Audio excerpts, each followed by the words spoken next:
takdir Allah Subhanahu wa taala yang kita perlu bergantung. Baik. Ada 4 waktu. Yang pertama waktu sahur. Nabi kata tasahharu, bersahurlah kamu kerana di sana ada barakah. Sebab tu waktu sahur, lepas sahur jangan tidur. Kenapa? Allah pada waktu sahur Allah turun dari sudut majaz ataupun dari sudut dalam hadis yang disebut Allah turun bukan turun dari segi fizikal dan sebagainya, tapi Allah turun ke muka bumi untuk melihat ke langit dunia, untuk melihat hamba-Nya yang beribadah kepada Allah Ta'ala. Tiba-tiba bila lihat kita sedang tidur, Allah nak bagi nak tidur, dapat tak? Tak dapat. Tasahharu, sahurlah yang pertama. Waktu lepas sahur doa banyak-banyak. Nak doa dalam bahasa Arab boleh, nak doa bahasa Inggeris boleh, nak bahasa Jerman boleh, nak bahasa Tamil boleh, tak ada masalah. Tak ada masalah. Minta, ya Allah ampunkan dosa ya Allah, ya Allah ampunkan dosa ibu bapa aku, ya Allah ampunkan dosa sekian sebut. Apa benda yang kita nak. Yang penting kita minta tentang akhirat dulu, kemudian minta hari ini insya-Allah. Dan yang kedua ialah waktu sepanjang Ramadan. Ni sepanjang malam, sepanjang hari ini. Sepanjang hari ini minta, kadang-kadang kita doa Allah maghfirli, duduk jalan nak pergi kuliah, nak pergi kelas, Allah maghfirli, Allah maghfirli, Allah maghfirli. Ataupun puji Allah Ta'ala, Alhamdulillah, Alhamdulillah, Alhamdulillah. Tak ada siapa pun tahu, kan? Tidak ada siapa pun tahu. Ataupun doa untuk mendapatkan malam Al-Qadar, Allahumma razuqni Lailatul Qadr, Allahumma razuqni Lailatul Qadr. Doa waktu sekarang ni pun doa. Maka doa itu yang kedua. Yang ketiga waktu berbuka. Ni kebanyakan kita waktu buka ni gagal lah. Sebab makanan banyak dah, telefon kat tangan, sebentar tu nak tunggu tu pegang telefon, ditolak TikTok tu, kan? Ditolak TikTok tu, naik kata tolak. Sampai dah azan letak telefon baru makan, rugilah. Maka 10 minit, 15 minit sebelum berbuka, maka tahlil lah. Tahlil ni bukan mesti tahlil yang tu, tahlil sebut la ilaha illallah. Sama-sama tak? La, masing-masing lah. La ilaha illallah, la ilaha. Tahmid, alhamdulillah. Takbir, Allahu akbar. Tasbih, subhanallah. Sebut. Kemudian doa, minta masa tu doa. Kerana ketika itu doa sangat-sangat makbul. Dan yang keempat, doa pada malam Al-Qadar. Nanti insya-Allah pada kuliah tazkirah saya akan sebut tentang satu tajuk, iaitu tentang Al-Qadar, malam Al-Qadar. Jadi malam yang Al-Qadar itu ialah malam yang terbaik, iaitu malam lebih baik daripada 1000 bulan. Jadi 4 waktu ni jangan tinggal. Yang pertama ialah waktu apa? Sahur. Lepas sahur doa yang banyak. Yang kedua sepanjang Ramadan. Yang ketiga waktu nak buka. Yang keempat malam Al-Qadar. InsyaAllah kita akan bertemu dengan malam Al-Qadar. Kemudian Nabi sallallahu alaihi wasallam bersabda, Inna rajula la yu'amu rizqa bidhambi yusibu wa la yuraddu al-qadar illa du'a. Maksudnya sesungguhnya seorang lelaki itu diharamkan rezekinya kerana dosanya yang dosa dan tidak yuraddu, ditolak qadarnya kecuali dengan doa.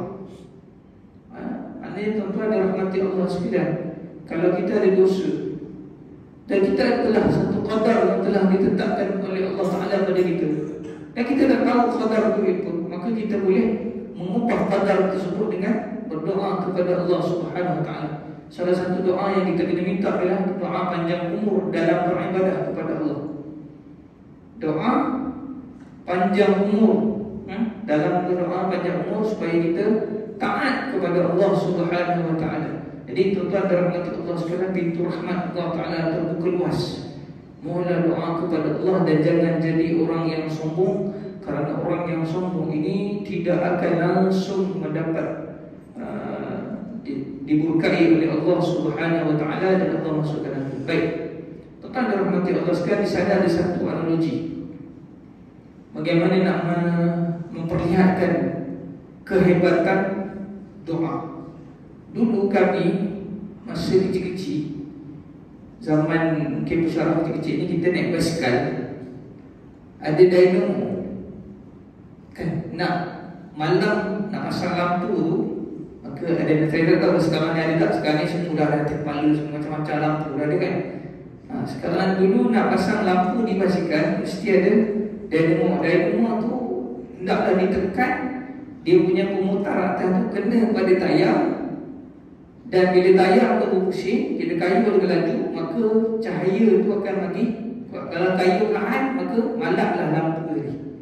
Jadi begitulah, maknanya malam-malam bukan bawa seluar lah, malam-malam bawa laju lah. Sebab apa? So nak dapat cahaya yang terang ni, kayu malam-malam nak dapat cahaya yang terang. Jadi analogi dia lah, doa ni lagi banyak kamu doa, lagi banyak cahaya yang akan dapat. Setakat kalau kita semayang Assalamualaikum, Assalamualaikum, doa pelan lah, maka malak cahaya. Jadi itu analogi dia. Lagi banyak kita berdoa kepada Allah Subhanahu Wa Taala, lagi banyak pemerhatian Allah Taala pada kita. Sebab kita yang mohon, astajib lakum, aku akan bagi kamu. Cuma bila Allah alam, aku akan bagi. Maka bila kita banyak doa, berkumpul-kumpul, kita minta Allah, Allah tengoklah, pasti Allah akan tengok, dan pasti Allah akan tunaikan hajat hamba. Jadi dengan keberkatan Ramadan, banyak lagi, ada 20 hari lagi, gunakan peluang ini untuk berdoa. Dan doalah sungguh-sungguh untuk akhirat kita. Antara doa yang perlu kita baca juga ialah Allahumma a'ti riqabana minan nar. Pendek doa.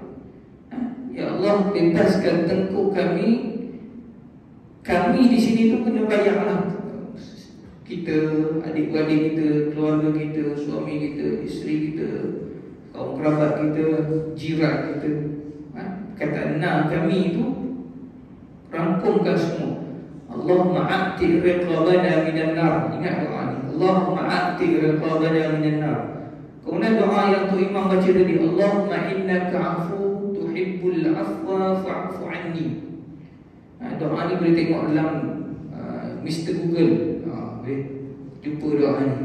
Tulis doa al-afu keluar, Allahumma innaka afu tuhibbul afwa fa'fu anni. Doa ini diajar oleh Nabi sallallahu alaihi wasallam kepada Sayyidatina Aisyah radhiyallahu anha, dan Nabi suruh Sayyidah Aisyah baca pada 10 malam terakhir. Tapi kita janganlah tunggu 10 malam terakhir, kita bacalah sepanjang hidup kita. Bacalah doa ni sepanjang hidup kita. Yang ketiga ialah doa Allahumma rzuqna lailatul qadr. Ya Allah, rezekikan kami beramal pada malam Al-Qadar. InsyaAllah tuan-tuan dan rahmati Allah sekalian, teruskan berdoa kepada Allah Subhanahu Wa Taala, kerana doa ini merupakan senjata. Kita nak lawan musuh, mesti ada senjata. Ad-du'a'u silahul mu'minin. Doa itu adalah senjata kepada orang mukmin, orang yang beriman. Kita nak lawan musuh. Musuh kita siapa? Musuh kita nafsu. Musuh kita siapa lagi? Syaitan. Dua musuh ini musuh yang nyata. Aduhum mubin, musuh yang nyata. Maka nak lawan dua musuh ini dengan doa. Kalau tuan-tuan buka pedang pun, lawan dengan syaitan boleh? Tak boleh. Lawan dengan nafsu bukan pedang, boleh? Tak boleh. Kita tak jumpa mana dia, mana dulunya, tak ada. Maka lawanlah dengan doa. Minta Allah Subhanahu Wa Taala perkuatkan kita, sentiasa kita berdoa kepada Allah Subhanahu Wa Taala. Dan doa tak semestinya dalam surau. Doa tak semestinya di atas tikar sejadah. Doa boleh di mana-mana kecuali tempat yang dilarang dalam tanda doa. Berjalan kaki pergi kelas, berjalan kaki nak pergi bazar, nak pergi cari barang di PTA, bawa kereta, duduk dalam bilik bagi doa. Ya, minta doa dengan Allah Subhanahu Wa Taala. Kalau tak mau doa, tukarkan dengan zikir. Sama ada sebut alhamdulillah, Allahu akbar, subhanallah, dengan takbir Allahu akbar. Berdoalah kepada Allah Subhanahu Wa Taala. Gunakan peluang ini, kerana peluang ini tidak akan datang kembali. Itu saja daripada saya. Aku qouli hadza wa astaghfirullah li wa lakum. lisa'il muslimina wal muslimat wal mu'minina wal mu'minat al ahya'i minhum wal amwat rahmatan